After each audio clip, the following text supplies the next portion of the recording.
Now students, we are going to do the revision of chapter number 4, that is sorting materials into groups. So let us take up a recapitulation of the chapter. The important points of the chapter are objects around us. All the objects that are around us, they are all matter, and all matter, as you know, they are made up of molecules, and these molecules, the arrangement of molecules, they decide whether the object has to be solid, liquid or a gas. If the molecules, they are closely packed, the object is said to be in the solid state and it has a definite shape and size. And if the molecules, they are loosely packed, the state of the matter becomes liquid, and if the molecules are free or far apart, then the state of the molecule of the material becomes gaseous. So the state of the molecule or the state, a combination of molecules, arrangement of molecules decide whether the state of the material is solid, liquid or gaseous. Now the other properties which differentiate the materials are, the first one is appearance. Now we need to sort elements like materials, they are grouped differently according to the properties. Based on these properties, we classify the materials into different groups. Like the first property is appearance. Appearance means the physical appearance or the how we see an object, how it appears to our eyes is the appearance of the objects. Like some metals like gold, silver, they have a shiny appearance, that is they have luster in them, they have shiny surface. So these metals, some non-metals like plastic, wood, they do not have a luster, they appear dull. So this property, appearance, it helps us to differentiate between the lustrous metals and non-lustrous elements. Now the second one is hardness. The hardness of a material defines how we can, the ability to compress it or squeeze it. Like if you take a cotton ball in your hand, you will be easily able to squeeze it. Similarly a sponge, it is easily squeezed, we can easily squeeze it, but taking a ball, iron ball in our hand, we won't be able to squeeze it or compress it whether we apply a large amount of force in it. So the hardness is a property which differentiates between hard substances and soft substances. The next one is solubility. Solubility means all matter, whether they are solids, liquids or gases, they are soluble. They may be soluble in liquids like salt and sugar, both are soluble in water. It forms a solution. When we dissolve salt in water, it forms a salty solution. So the salt, the solid substance which is dissolved in the liquid is called the solute, and the liquid in which it is dissolved is called the solvent, and the final mixture that is formed by dissolving a solute and a solvent is called the solution.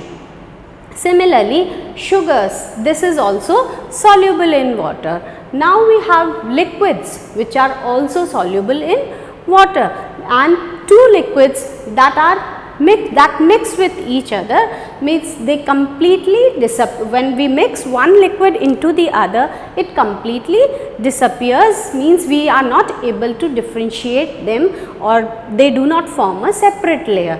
These liquids like milk and water, vinegar and water, they are called miscible liquids. They mix with each other, and whereas if we put a drop of oil in water, we see that they do not mix with each other. Oil forms a separate layer on water. So these liquids which do not mix with water or which do not mix with each other are called immiscible liquids.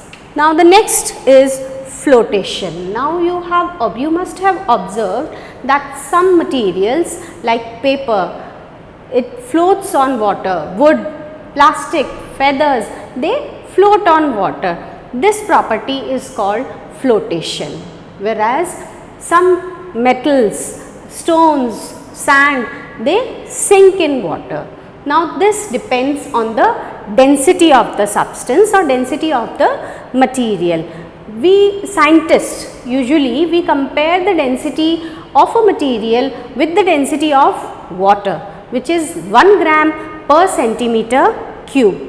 The density of water is 1 gram per centimeter cube, and if the density of the material is higher than the density of water, that is 1, it will sink, and if the density is lower than that of 1, it will float on water. So this property, that is flotation, also helps us to classify objects according to their floatability.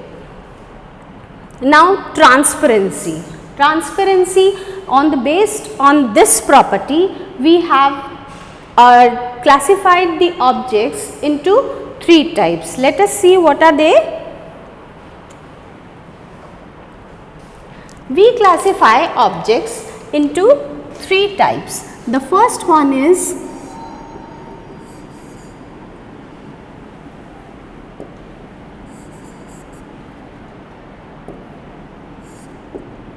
transparent objects.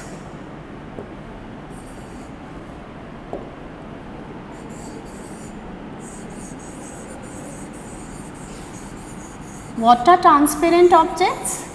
Transparent objects are the objects which allow light to pass through them, like glass.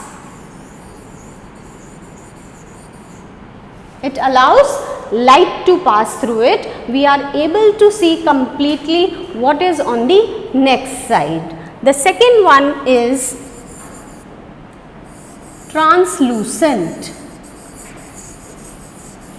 Now what are translucent objects? Translucent objects like your ground glass. These type of objects, they allow partial light to pass through them, and similarly waxed paper. These are examples of translucent objects. These materials, they allow partial light to pass through them. Similarly, when it is foggy, you are not able to see what is clearly, it is not visible what is on the next side. So that also acts as translucent. Now the third one is opaque. Now what are opaque objects? The third category is opaque. Now what are opaque objects? Opaque objects are the objects which do not allow light to pass through them.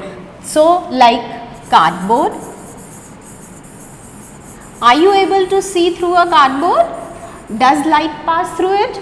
No, light is not allowed to pass through it. So it is called opaque. So we have 3 types of objects: transparent, translucent and opaque. Transparent are those which allow light to pass through them, translucent allow partial light to pass through them, and opaque do not allow light to pass through them. So based on this property, that is transparency, we classify objects into different categories.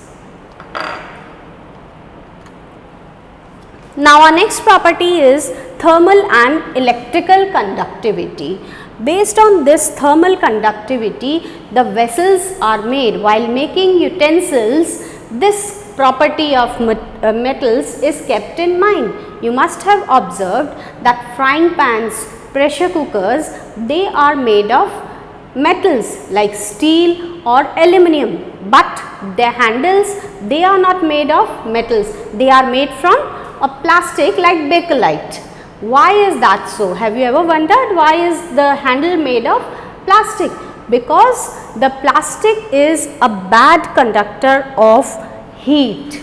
Plastic, it does not conduct heat. It does not allow heat to pass through it, and that is why we are easily able to hold the pan, whereas the vessel of the pressure cooker, it is made up of metals, and that is a good conductor of heat.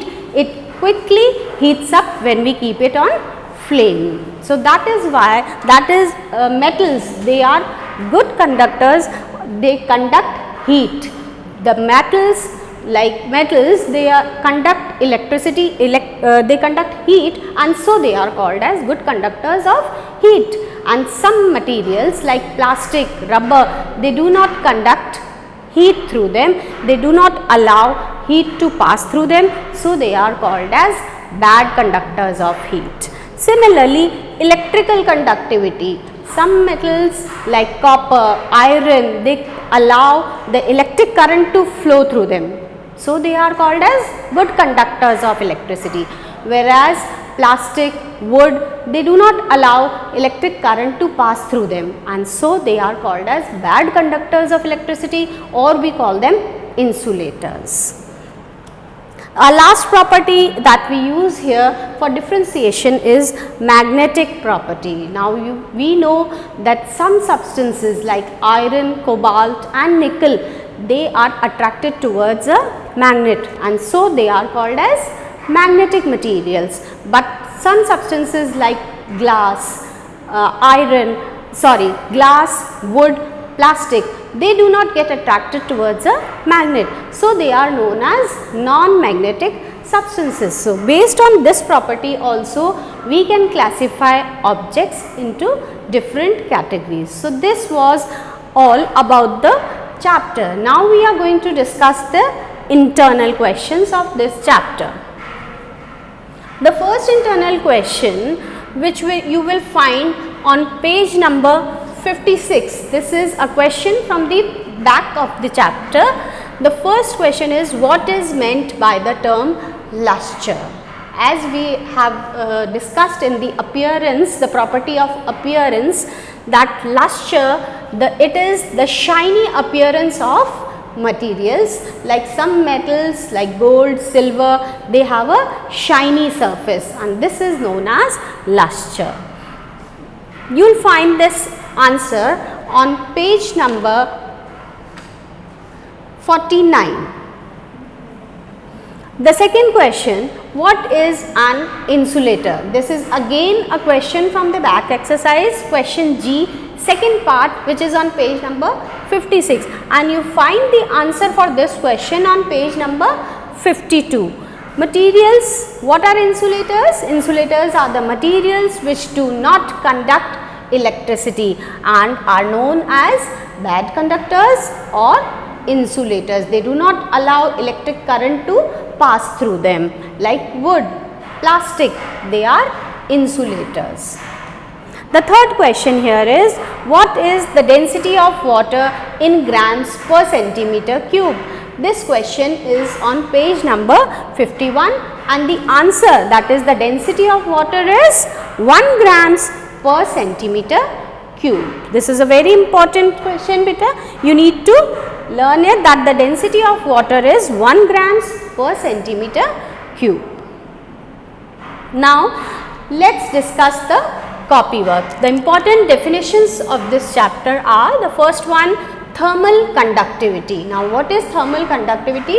It is the property by which materials, they conduct heat. That is the property by which heat is conducted through a substance. When heat is conducted through a substance, we say it is a thermal conductor.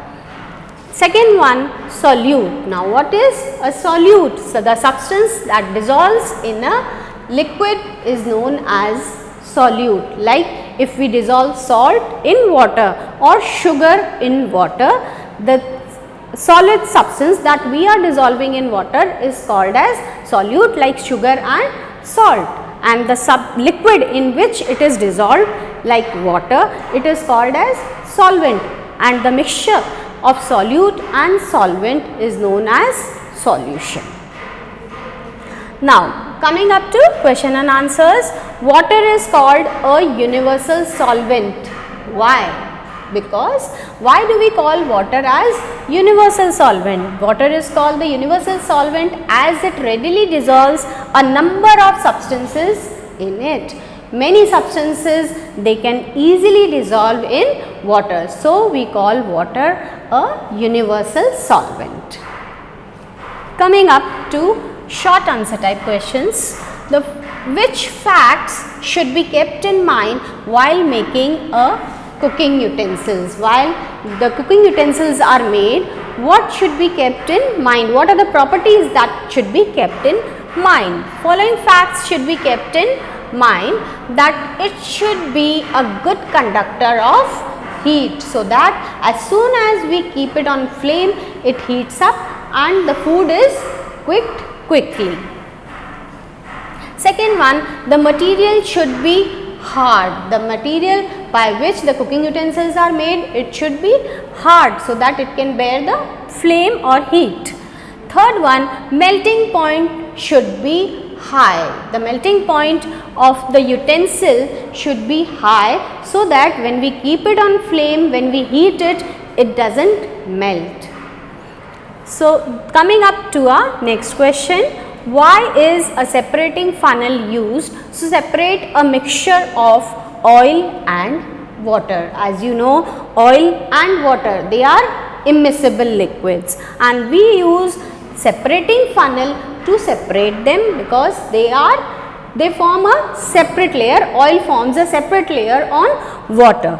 So a separating funnel is used to separate a mixture of oil and water because these liquids, they do not mix with each other, and thus they are called as immiscible liquids, and they form a separate layer. The layer of oil, it keeps floating on the water if it is kept undisturbed. So we need to have a separating funnel to separate the mixture of oil and water.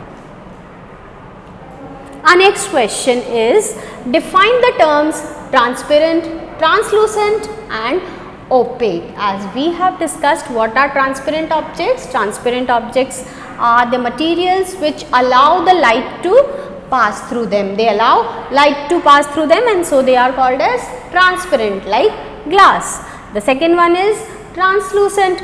Translucent are the materials which partially allow the light to pass through them. They allow partial light to pass through them. We are able to see, but it is not clear. We are not able to see clearly what is on the next side.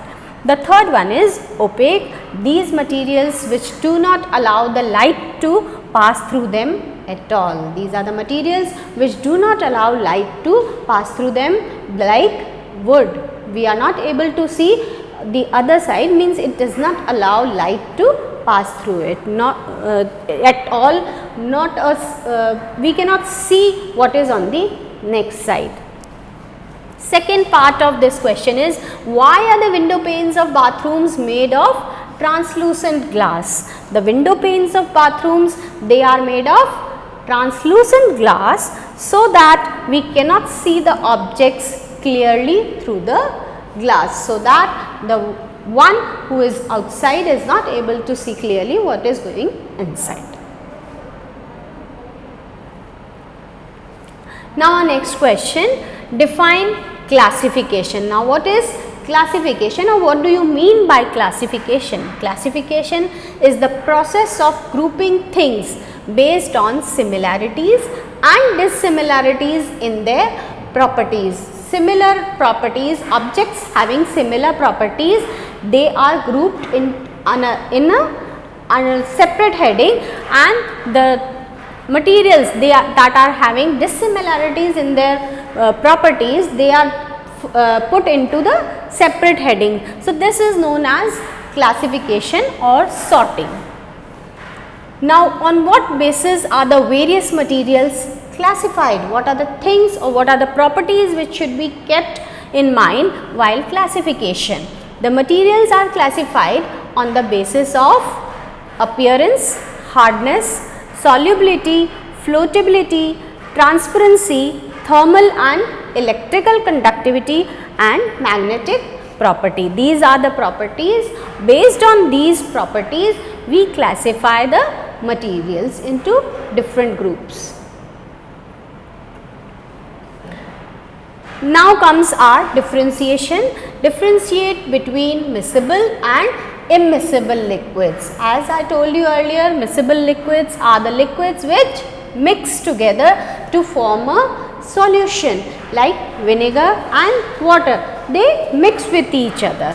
Immiscible liquids are the liquids which do not mix with each other, like oil. It does not mix with water. They form a separate layer. They separate into two distinct layers when kept undisturbed. Oil keeps floating and it forms a separate layer on water, whereas miscible liquids, they do not form a separate layer when mixed together. When we mix milk and water, you are not able to find out which layer is of milk and which of water. Now, the examples of miscible liquids are water and milk, and examples of immiscible liquid are water and coconut oil. Coming to our next question, that is differentiate between good conductors and bad conductor of electricity. Now, what are good conductors of electricity? Good conductors are the materials which allow electric current to pass through them easily. Some metals like copper, they allow electric current to pass through them. So, they are called as good conductor. Whereas bad conductors, they are the materials which do not allow electric current to pass through them, like wood, plastic, cotton. These are the materials which do not allow electric current to pass through it. So, they are called as bad conductors of electricity. The examples may be impure water and copper. These are good conductors of electricity, whereas bad conductors of electricity examples are wood and plastic.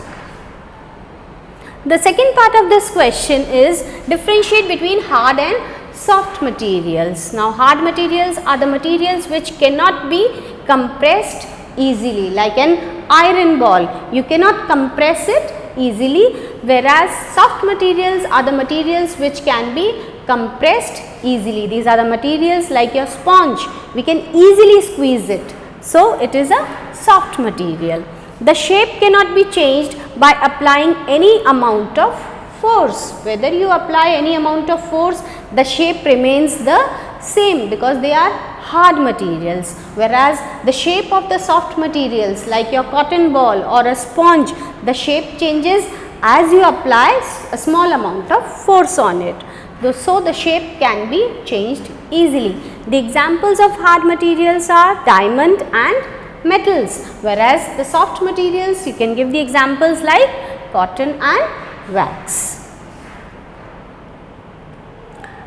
The third part, that is the differentiation between sinking and floating materials. What is the difference between sinking and floating materials? Sinking materials are the materials which sink in a liquid, like stone, metals. They go to the bottom of the pan or container in which the liquid is kept, whereas floating material are the materials, these materials float on the liquid. They keep floating on the liquid, like if you put a piece of wood in water, it will float. So, they are floating materials. Now, sinking materials, they have higher density. As I told you that the density of materials is compared with the density of water. The density of water is 1 gram per centimeter cube, and if the density of the material is higher than 1, it will sink, and if it is lower than 1, it will float. So, those materials which have density lower than 1 are called floating materials, that is they have lower density, and the materials which have higher density, that is the density more than 1, they are known as sinking materials. Now, the examples of sinking materials are stone and glass. As we put them in the liquid, they go to the bottom, and floating materials like leaves and thermocol, they keep floating on the liquid. So, this was all about the copy work, students. You need to do the book work, internal questions and the copy work in your copy, and go through the descriptive video also, and all these are already shared to you through PDF. So, students, do the book work. Internal questions should be marked in your book and copy work should be done in your copy so that you are able to revise it properly. Thank you students. Stay safe, stay home.